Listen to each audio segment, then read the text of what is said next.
Here, just by coincidence, we have another apostrophes question, and you can see that once again, we have this decision, do we need an apostrophe or not? It's not really about where the apostrophe goes, whether it's before or after an S.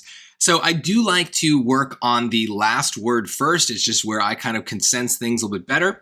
So I'm looking at this sentence and I'm trying to understand if the photos own anything.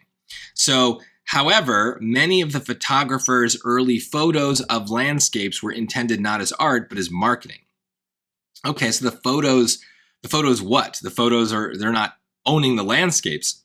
Plus the word of is there. So you can't really own of, you can't possess it. That word is also a possessive word, right? So that I think is what they're trying to get us on, is that we see that word of and we start to think, oh, it's the landscapes of the photos, which doesn't even make sense, but like, I don't know, maybe that's what we're talking about. But even if there were some possession there, well, the of is taking care of the possession, right? We don't need an apostrophe to do it. So A and B are wrong. We don't want an apostrophe after photos. There's just nothing for them to own. Then it's just, do we need the photographers to have, or in this case, one photographer to have an apostrophe? And yes, the photos belong to the photographer. So C is the answer here.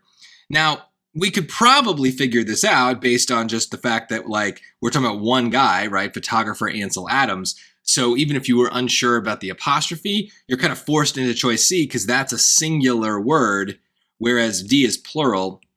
So yeah, you need the singular. There's only one guy.